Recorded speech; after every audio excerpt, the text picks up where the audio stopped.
ជំរាបសួរបងប្អូនទាំងអស់គ្នាថ្ងៃនេះយើងមកបេះត្រឡាចណាបងប្អូនថ្ងៃនេះនាងខ្ញុំមកបេះត្រឡាចដាក់អីមួយបងប្អូន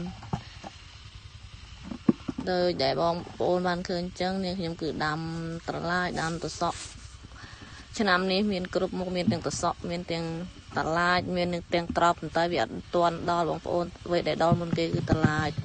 អំឡុងពេលនេះនាងខ្ញុំប្រមូលផលត្រឡាចអត់សូវបានច្រើនទេបងប្អូនបានមួយថ្ងៃប្រហែល700ឬក៏780ផ្លែដែរគ្រាន់បានលឹតដៃលឹតជើងដែរណាបងប្អូនយើងអត់មានការងារធ្វើមានតែការងារកសិកម្មនៅតាមផ្ទះឆ្លៀតពេលបន្ទាប់ពីកូនចេញពីសាលារៀនក៏បានដាំត្រឡាចបេះ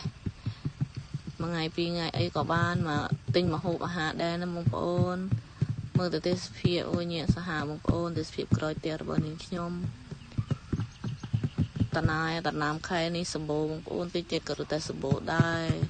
ហើយនេះគឺជាទេសភាពនៅក្នុងចំការហៅសួនបន្លែវិញបងប្អូនបើហៅថាចំការដូចជាធប់គឺសួនបន្លែក្រោយផ្ទះបងប្អូន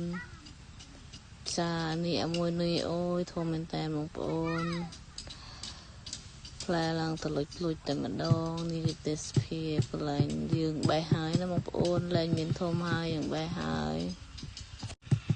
នេះគឺជារោងតសក់បងប្អូនប្រហែល 4-5 ថ្ងៃទៀតប្រហែលជាអាចបេះតសក់អូនិយាយរឿងតសក់នឹងសែតមែនតើបងប្អូនតសក់កំពុងឡើងថ្លៃឯងវិញអត់ទាន់ដល់ពេលដែលដល់ប្រហែលជាធ្លាក់ថ្លៃវិញហើយបងប្អូនសែតតែម្ដងទាំងណាបងប្អូន